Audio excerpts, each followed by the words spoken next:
보시겠습니다. 누가복음 15장 1절에서 7절 말씀입니다. 한 절씩 교독하시고 마지막 절은 함께 읽겠습니다. 모든 세리와 죄인들이 말씀을 들으러 가까이 나오니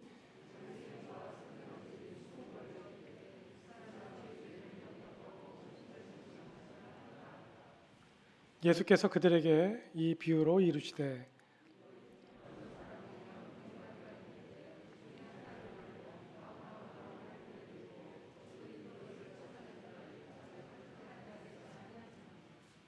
또 찾아낸즉 즐거워 어깨에 메고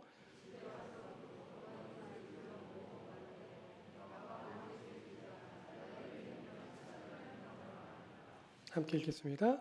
내가 너희에게 이르노니 이와 같이 죄인 한 사람이 회개하면 하늘에서는 회개할 것 없는 의인 99으로 말미암아 기뻐하는 것보다 더하리라. 아멘. 네, 오늘 즐거워 어깨에 메고라는 제목으로 하나님의 은혜를 함께 나누고자 합니다. 먼저 코로나19 상황 속에서도 우리가 이렇게 모여서 예배를 드릴 수 있음에 정말 너무나 감사를 드립니다. 일상생활 속에서는 너무나 당연한 일인데 이 예배가 그냥 모일 수 있는 것 자체가 은혜입니다. 제가 어쩌다 보니까 그 진단검사, 코로나 진단검사, CPR 검사를 3번 받았습니다. 다행히 모두 음성이 나왔는데요.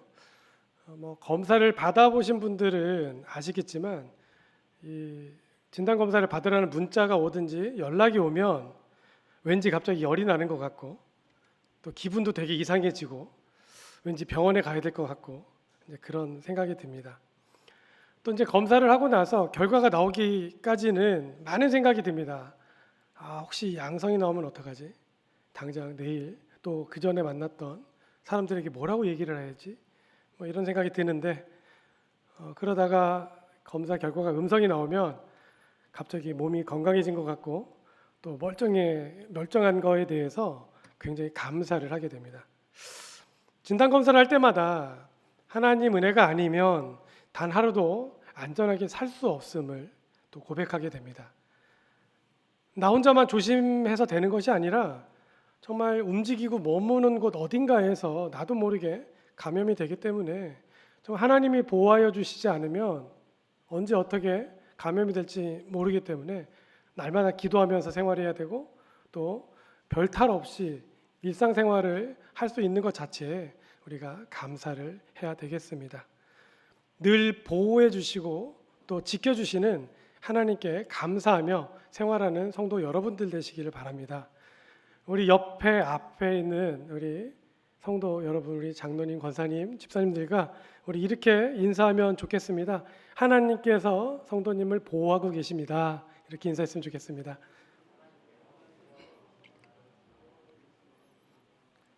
네, 우리가 많은 인원이 모이지는 못하지만 그럼에도 모여서 예배할 수 있는 것이 얼마나 감사한 일이고 또 하나님께 영광스러운 일인지 모르겠습니다. 제가 교목으로 학교에서 생활하면서 오늘 하나님께서 우리 교회를 통해서 또 학교 안에서 어떻게 역사하시는지 그 얘기를 조금 나누고자 합니다. 제가 이제 10년 넘게 학생들하고 예배를 진행하고 생활하다 보니까 저도 모르게 어떻게 하면 좀 깊이 있는 말씀을 전할까, 이것의 중점이 아니라 어떻게 하면 학생들이 좀 졸지 않고 들을 수 있는 얘기를 할까, 이런 얘기를 계속 찾고 생각하다 보니까 제가 사실 교회에 우리 작년 설교하는 게 살짝 부담이 됩니다. 솔직히 말하면 많이 됩니다. 이유는 학교 학생들한테는 정말 이런저런 학생들이 들을 만한 얘기를 하기 위해서 굉장히 노력하는데 교회에서는 조금 더 말씀에 좀 깊이 있는 내용을 전하고 싶은데 평소에 그렇게 안 하다 보니까 저도 모르게 이제 좀 습성이 좀 된 것 같은데, 그래서 오늘은 하나님께서 학교 안에서 역사하신 제가 목격하고 또 우리 정윤교회에서 정말 어떻게 하나님께서 정윤교회를 사용하시는지 그 얘기를 함께 나누고자 합니다. 먼저 저는 제 얘기를 잠깐 하면 저는 믿음의 가정에서 태어나서 철저하게 교회 생활을 하면서 살았습니다. 제가 얼마나 철저하게 교회에서 신앙생활을 했냐면은 지금은 없어졌지만 주일학교 어린이 수요 예배가 있었고요. 주일 오전 예배가 있었고 주일 오후 예배가 있었습니다. 가끔은 어린이 새벽 예배가 있었습니다. 제가 초등학교 1, 2학년 때부터 그 예배를 다 참석했고 한 초등학교 4학년 때부터 사회도 봤습니다. 제가 그렇게 할 수 있었던 가장 큰 이유는 아버지가 목사님이었기 때문입니다. 믿음의 가정에서 자라나서 철저하게 신앙생활을 했지만 겉보기에는 굉장히 믿음이 좋은 학생 또 믿음이 좋은 이제 그런 어린이로 생활했지만 그거는 제가 어떤 마음이 동하고 꼭 그렇게 해야겠다 해서 한 것이 아니라 태어나서 보니까 믿음의 가정이었고 그냥 살아가다 보니까 예배는 삶의 일부가 되었고 또 아버님이 목사님이기 때문에 늘 집은 교회 바로 옆 아니면 교회 건물 안에서 그렇게 컸기 때문에 그냥 교회는 예배는 또 교회 생활은 저의 삶의 일부였습니다. 저와 같이 어렸을 때부터 신앙생활하고 교회 생활을 한 사람들이 가장 쉽게 하는 한마디 대표하는 말이 모태 신앙입니다. 나름 이제 목사의 아들이기 때문에 믿음이 있는 모습으로 생활했지만 학생 시절에 참 많은 고민을 할 때가 있었습니다. 근데 그렇게 고민하기 바로 전에 저의 모습은 바리새인과 같은 모습이었습니다. 학생의 예배를 나오는 동네 형이 한 명 있었는데 늘 예배를 나오면 담배 냄새가 나는 겁니다. 속으로 분노하면서 생각했습니다. 담배를 피우지 말든지 또 예배를 나오려면 담배를 피우지 말든지 아니면 담배를 피우려면 교회를 나오지 말든지 아니 왜 이렇게 어정쩡하게 이것저것 하면서 교회를 나올까? 물론 지금은 변했죠.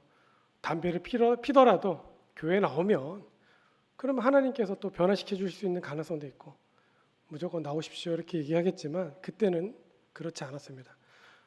교회 안에서 생활하다 보니까 교회에서 생활하는 그런 계명 그다음에 교회 안에서 얘기하는 율법과 같은 그런 행동들이 저에게 너무나 당연한 것이었고 이제 그렇게 살지 않는 사람들에게는 정죄하는 마음 또 판단하는 마음 이제 이런 마음으로 접근을 했던 거죠. 오늘 예수님께 또 예수님이 행동하는 것을 보면서 바리새인들이 이제 그와 같은 행동을 했던 거죠. 우리가 신앙생활을 하면서 한 가지 착각하는 것은 나는 언제나 예수님 편에 서 있다라는 그런 생각 같습니다. 내가 판단하는 것은 예수님이 기뻐하시는 판단. 내가 생각하고 내가 주장하는 것은 하나님의 뜻. 이렇게 생각할 때가 많다는 거죠. 성경에 적혀 있는 것을 그대로 실천하고 그대로 얘기하면 그게 전부 맞는 것 같은데 오늘 말씀을 보면 또 그게 다 맞지 않는 것 같습니다. 오늘 1절, 2절 말씀을 읽어보면 바리새인과 예수님의 시각차를 확인할 수 있는 말씀인데요. 다시 한번 우리 1절과 2절 화면을 보시고 읽겠습니다. 시작. 모든 세리와 죄인들이 말씀을 들으려 가까이 나아오니 바리새인과 서기관들이 이르되 이 사람이 죄인을 영접하고 음식을 같이 먹는다 하더라. 아멘. 바리새인은 어떤 자들입니까? 바리새인은 어려서부터 마치 우리가 이제 모태신앙 또 어려서부터 신앙생활을 잘한 이제 그런 모습과 같이 율법을 지키기 위해서 굉장히 노력한 이제 그런 사람들입니다. 철저하게 예배를 드리고 또 금식기도나 또 예물 헌금을 드리는 일이나 여러 가지 절기를 지키는데 정말 1.1획도 틀리지 않게 말씀을 지키기 위해서 노력했던 이제 그런 사람들입니다. 겉으로 보기에 바리새인들만큼 신앙생활을 잘하는 이제 그런 사람들은 교인은 그 당시 없었습니다. 그들은 스스로 이미 천국 백성이라고 그렇게 자부했습니다. 그런데 그들은 예수님의 행동을 보면서 박수를 치고 환영한 것이 아니라 아니 왜 율법에 어긋나는 행동을 하지 하면서 시비를 겁니다. 이유가 뭘까요? 바라보는 시각이 달라서 그렇습니다. 바리새인들은 예수님이 죄인들을 바라보는 것과 다른 시각으로 죄인들을 바라봤습니다. 바리새인들은 죄인들의 행위를 바라봤습니다. 죄인들이라고 얘기하는 말씀에 어긋나는 행동들, 행위들 이런 것들에 초점을 두고 그것이 말씀에 맞는지 틀리는지 이것에 집중하는 모습으로 사람들을 쳐다보았습니다. 그러니까 예수님이 그 당시 죄인이라고 얘기하는 세리 그리고 뭐 창기 그리고 당시 바리새인들이 볼 때는 하나님 말씀대로 살지 않았다. 그런 부류의 사람들을 만날 때 바리새인들은 분노했습니다. 아니 왜 예수라는 분은 저렇게 하나님 말씀을 잘 아는 것 같은데 하나님의 율법대로 계명대로 움직이지 않는 거지 하면서 분노했습니다.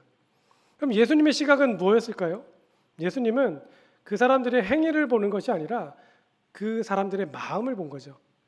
그 사람들의 마음 속에 무엇을 원하고 있는지, 그 사람들이 왜 그렇게 할 수밖에 없는지에 대한 그런 깊은 관심을 가지고 대했던 거죠.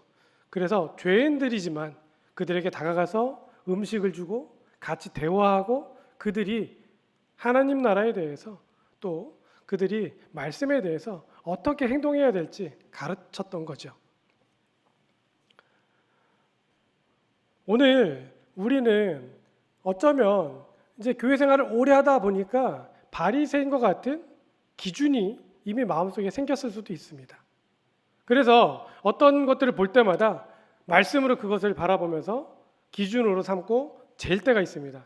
그건 아니지. 그렇게 하는 게 맞지.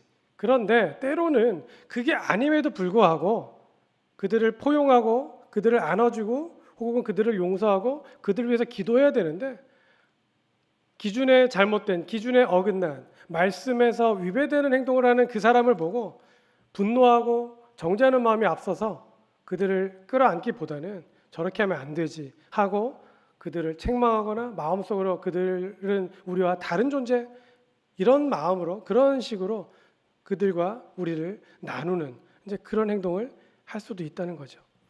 여러분 무엇을 원하십니까? 어떻게 생활하기를 원하십니까? 저는 적어도 바리새인의 시각이 아니라 예수님의 시각으로 생활하는 우리 성도 여러분들이 되시기를 주님의 이름으로 부탁드립니다. 바리새인처럼 정말 산다면 율법에도 맞고 신앙생활도 굉장히 좋은 모습으로 할 수 있을지 모르지만 그 안에는 사랑이 없고 또 예수님이 없기 때문에 그것은 단순히 종교 생활이고 그것은 단순히 하나님과는 상관없는 자신만을 위한 그런 믿음이 될 수밖에 없다는 거죠. 우리가 정말 관심을 갖고 바라봐야 될 대상은 구원이 필요한 그리고 하나님을 알지 못하는 그리고 다른 사람들이 손가락질 할더라도 그 마음을 헤아리는 이제 그런 마음으로 사람들을 바라봐야 되고요.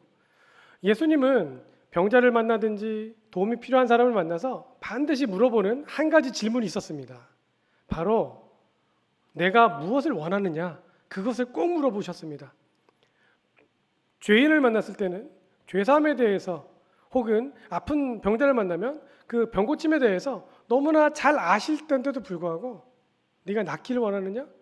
네가 죄사함을 받기를 원하느냐? 이렇게 물어보시지 않고 내가 어떻게 해주기를 원하느냐 하면서 그 사람의 마음을 어루만지시고 그 사람이 정말 필요한 것이 무엇인지 얘기할 수 있도록 그렇게 시간을 주셨습니다.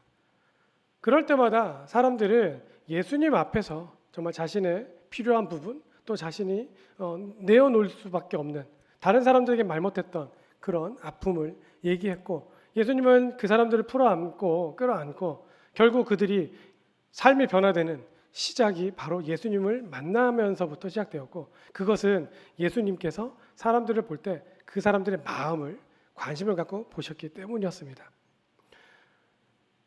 오늘 이 바리새인들이 예수님이 죄인들을 만나서 그들과 식사하고 그들과 얘기하는 것을 못마땅해 할 때 하신 말씀이 99마리의 양 그리고 한 마리의 잃어버린 양 얘기였습니다. 제가 이 말씀을 마음속에 여러 번 새겼는데요. 이유가 뭐냐면 2006년도에 한양고등학교에 제가 이제 교목으로 오면서 또 정윤교회에서 이제 교육 목사로 그렇게 사역을 시작했는데 제가 그 당시 있었던 지금은 없어진 구건물 2층에 제가 이제 있었는데 건물 바로 앞에 3학년 건물이 있었습니다. 그리고 이 3학년 건물 벽에는요, 여러분들 다 아시는 목자가 양을 어깨에 메고 있는 그런 성화가 그 3학년 건물 벽의 그림에 페인트로 아주 크게 그려놨습니다. 굉장히 좀 신기했습니다. 그래도 인문계 고등학교이고 물론 미션 스쿨이긴 하지만 벽에다가 성화를 저렇게 크게 그려놨구나. 근데 그 사진을 보면서 제가 여러 번 마음속에 아 그래, 예수님처럼 저렇게 잃어버린 양 하나를 찾는 저 마음으로 내가 학생들을 좀 만나야겠구나, 이제 그런 마음을 가졌는데, 학교에 와서 제일 깜짝 놀란 거는 믿는 학생들의 숫자가 굉장히 적었다는 겁니다. 지금도 마찬가지인데 제가 이제 2006년도에 학교에 왔을 때 학교 안에서 교회를 다니고 있는 학생 수가 한 12, 3% 정도 됐습니다. 저는 적어도 하남 지역이 선택을 해서 고등학교를 갈 수 있는 학교이기 때문에, 고등학교이기 때문에 한 30% 정도는 되지 않을까 이제 이렇게 생각했는데 한 12, 3% 정도밖에 되지 않아서 이제 깜짝 놀랐고요. 또 하나는 예배를 드리면서 또 깜짝 놀랐습니다. 학교 예배를 드리면서 학생들이 앉아 있는데 선생님 몇 분이 돌아다니면서 조는 학생 머리를 이렇게 통통 때리는 겁니다. 학생들이 집중을 하고 주목을 하지 않습니다. 찬양을 하고 설교를 하는데 다 딴짓을 하고 있습니다. 정말 한 400명 가까이 앉아 있었는데 그 중에서 예배를 드리는, 예배 집중하는 학생들은 한 30명, 40명 이제 그렇게 집중하고 있었습니다. 근데 그걸 보면서 갈 길이 멀구나, 큰일 났다, 그런 생각을 하게 됐습니다. 이렇게 믿는 학생 숫자가 너무 적은데 1917년도에 한국 학원 복음화 협의회라고 하는 곳에서, 기관에서 조사를 한 내용을 잠깐 데이터를 말씀드리면 2017년도에 조사한 건데 대학생 1000명을 대상으로 조사를 했습니다. 교회를 과연 얼마나 다니는지 대학생들에게. 그랬더니 15%가 저는 기독교인입니다 대답을 했습니다. 15%가. 그런데 놀랍게도 15% 중에 한 28%가 넘게 저는 기독교인이지만 교회는 다니지 않습니다 이렇게 대답을 합니다. 그리고 또 한 60, 한 7%, 8% 되는 학생들 중에 매주일 교회를 다니는 학생은 반절밖에 되지 않습니다. 이걸 다 데이터를 종합해 보면 2017년도에 대학생 중에 매주일 예배를 나가는 대학생이 한 6%, 7%밖에 되지 않는다는 거죠. 그게 우리의 현실이고요. 그리고 우리는 교회 안에서 교회에 나온 학생들을 보니까 그래도 믿는 학생들이 좀 있지. 그리고 하남 미사지구가 얼마나 축복된 우리 이 지역이냐면 이사를 오시는 분들이, 젊은 분들이 굉장히 많아요. 그래서 초등학교, 중학교 학생들이 굉장히 많습니다. 그래서 때 아닌 부흥이 막 일어나고 있었습니다. 코로나 때문에 지금 조금 줄어들었지만, 그런데 전국, 그다음에 전 세계적으로 이 통계를 보면 지금 믿는 학생의 숫자가, 또 믿는 이 젊은 세대 숫자가 엄청 줄고 있습니다. 올해 제가 있는 이 한양고등학교 1학년을 조사를 했더니 한 반이 한 27명, 28명 학생인데 한 반에 교회를 다니는 건 아니고 그냥 믿는다고, 난 기독교인이라고 얘기하는 학생이 한 반에 2명, 3명, 많은 반이 6명, 다 합치면 한 6%, 7%밖에 안 되는 거죠. 교회를 다니고 있는 학생의 숫자가 10%가 되지 않습니다. 얘네들이, 이 학생들이 10년 후에 이제 청년이 되면 우리 한국교회를 책임져야 되는데 이 학생들을 보면서 굉장히 좀 답답한 마음이 있습니다. 그럼에도 불구하고 감사한 것은 지난 주에도 학교에서는 매일 아침에 모든 교직원들과 학생들이 찬송을 부르고요, 성경 말씀을 읽고요, 기도를 하고 아침을 시작합니다. 그리고 지난주에 비록 온라인으로 예배를 드렸지만 전 교생이 목요일에 함께 예배를 드렸습니다. 얼마나 감사한지 모릅니다. 제가 학교에 와서 제일 처음에 기도했던 거는 10년 동안, 적어도 10년 동안 학교 예배가 없어지지 않고 잘 진행될 수 있기를 기도했습니다. 왜냐하면 전국에 이 기독교 학교들, 미션 스쿨이 그렇게 많지 않습니다. 생각보다 많지 않은데, 근데 이 미션 스쿨들이 매주 예배를 드리는 곳은 더 많지 않습니다. 어떤 학교들은 한 달에 한 번 예배를 드리고요. 또 어떤 학교들은 절기, 부활절이나 아니면 추수감사절이나 성탄절 이런 절기 때만 예배를 드리는 학교도 많이 있고요. 또 어떤 학교들은 자율적으로 학생들이 예배를 드리고 싶은 학생들만 예배를 드리는 학교들도, 그런 미션 스쿨들도 꽤 많이 있습니다. 근데 감사하게도 우리 하나고등학교는 매주 모든 학생들이 현재 지금 예배를 드리고 있습니다. 그렇게 예배 드리는 것이 어떤 결과로 나타나느냐? 이제 고3 학생들이 세례를 받습니다. 우리 권사님들은 매년 이 세례를 할 때마다, 또 성찬을 할 때마다 준비해 주시고 선물도 주시고 준비하시고, 또 우리 교회 담임 목사님과 우리 부교육자들이 또 열심히 도와서 학생들에게 세례를 주는데요. 2006년도에 와서 제가 이제 세례를 처음 이제 모집을 해서 주는데, 기준이 있습니다. 그냥 무조건 세례 받고 싶다고 해서 무조건 주는 것이 아니라, 그 당시, 지금도 마찬가지인데요, 교회를 다니고 있지 않은 학생, 초등학교 때나 중학교 때 교회를 다니다가 교회 출석을 하지 않는 학생들, 그리고 교회에서 세례를 안 받은 학생만 추려서 이제 세례를 줍니다. 근데 2006년도에 66명의 학생들에게 세례를 줬습니다. 계속 늘어나길 바랬는데 2008년도에 66명보다 적은 64명의 학생들이 신청을 한 겁니다. 마음에 좀 이렇게 답답함이 있었습니다. 늘지 않고 줄었어. 그러면서 어떻게 좀 더 늘리지? 이제 이런 마음이 들다가 하나님께 회개했습니다. 한 명 영혼이 귀한데 그 몇 명 더 늘지 않는다고 굉장히 좀 그것 때문에 안타까워했구나. 그리고 나서 오히려 그 이후에 계속 늘어서 우리 하남고등학교에서 이제 세례를 베푼 게, 그 저는 잘 모르겠지만 정윤교회가 1999년도에 하남고등학교의 강당을 리모델링하고 예배를 드리기 시작해서 이제 교회 세례 명부에는 2000년부터 지금 올해까지 학생 명부가 쭉 기록이 되어 있는데, 제일 많이 세례를 받은 해는요 169명 학생들이 세례를 받았습니다. 그리고 올해 몇 명을 받았냐면 올해 18명이 세례를 받았습니다. 굉장히 많이 줄었죠. 이제 코로나가 발생하고 나서 온라인으로 예배드리면서 학생 수도 많이 줄었고요. 그런데 올해 마지막 2학기 세례 신청을 받는데, 제가 기도하면서 하나님 과연 몇 명이나 받을까요? 좀 그런 마음이 있었습니다. 왜냐하면 1학기 때 학생들을 세례 신청을 받았는데 1학기 때도 그렇게 많은 숫자가 신청을 하지 않았습니다. 2학기 때 과연 몇 명을 받을까? 한 3명? 4명? 근데 한 명이 신청했습니다. 한 명. 마음속에 다시 한번 하나님 99마리의 양 다 내려놓고 한 마리 양을 찾은 예수님의 마음을 제가 다시 기억하기를 원합니다 하면서 그 한 명 세례를 줬는데요. 우리 김영규 목사님, 우리 원로 목사님께서 마지막으로 세례식을 그 한 학생에게 베풀었는데, 정말 100명 넘게 세례를 베풀 때 느꼈던 그런 감격 못지않게 한 명에게만 세례를 주는데도 불구하고 정말 감사하고 감격이 있었습니다. 하나님은 이 한 명의 영혼, 이 영혼을 바라보시면서 기뻐하시는데 그 일에 우리 교회가 동참하고 있습니다. 말씀을 조금 더 뒤에 읽겠습니다. 우리 5절부터 뒤에 말씀을 함께 읽겠습니다. 시작.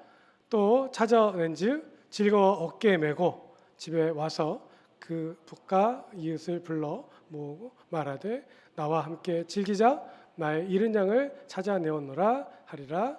내가 너희에게 이르노니 이와 같이 죄인 한 사람이 회개하면 하늘에서는 회개할 것 없는 의인 99으로 말미암아 기뻐하는 것보다 더하리라. 아멘.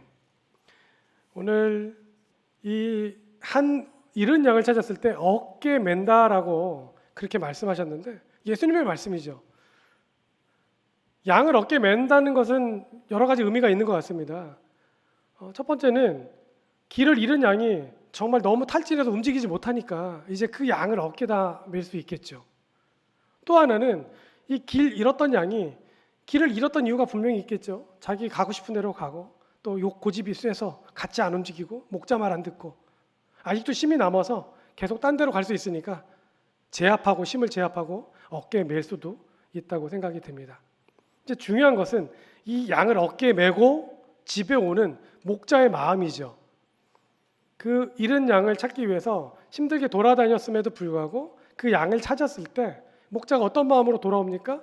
즐거워하면서 온다고 그렇게 말씀하죠. 즐거워하면서 돌아와서 벗에게 내가 양을 찾았어. 그리고 그것을 7절에서 또 연결해서 말씀합니다. 하늘에서는 그 71마리 양을 찾듯이 죄인 한 명을 찾으면 정말 99의 의인을 찾는 것보다 더 기뻐하신다. 오늘 우리가 예배하면서 삶의 현장에서 잃은 양을 찾는 마음으로 가정에서 또 직장에서 또 우리 교우 관계에서 그 잃은 양을 찾는 예수님의 마음, 그런 시선으로 생활하는 우리 성도 여러분들 되시기를 바랍니다. 학교에서도 이 잃은 양 한 학생을 찾는 그런 마음으로 학생들을 만날 때마다 간격이 있고 또 이 일을 지금까지 우리 교회가 함께 해왔고요. 또 앞으로 계속해 나가리라고 그렇게 확신합니다. 그래서 2000년부터 올해까지 몇 명의 학생들이 세례를 받았냐면요. 그걸 쭉 정리해서 보니까요. 1800명이 넘는 학생이 세례를 받았습니다. 물론 그 학생들이 지금 다 교회를 다니느냐? 그렇진 않죠. 하지만 한번 예수님과 연결되어 있으면 목자가 그 양이 딴 데 못 가게 어깨에 메고 붙잡고 가는 것처럼 그렇게 강건해서 하나님 나라로 이끌어 가실 줄 믿습니다. 그 일을 교회에서 기도하면서 우리 성도 여러분들이 학교를 위해서 기도하고 학생들을 위해서 기도할 때 그 일이 학교 현장에서 일어나고 있습니다. 계속 이 일이 일어났으면 좋겠습니다. 그래서 정말 우리 올해 목표가 은혜를 이어가는 교회인데 은혜를 이어가는 목사, 은혜를 이어가는 장로, 은혜를 이어가는 권사, 집사, 성도. 그래서 은혜를 이어가는 그 다리 역할을 우리 성도 여러분들이 해주셨으면 좋겠습니다. 하나님의 놀라운 역사는 오늘도 일어나고 있습니다. 또 앞으로 계속 일어날 것입니다. 그렇게 하기 위해서 기도하며 목자의 마음으로 예수님의 시선으로 정말 오늘 한 영혼을 바라보는 그 자리에 서서 기도하시고 움직이시는 어깨에 메고 기뻐할 수 있는 우리 귀한 성도 여러분 되시기를 주님의 이름으로 축원합니다. 기도하겠습니다.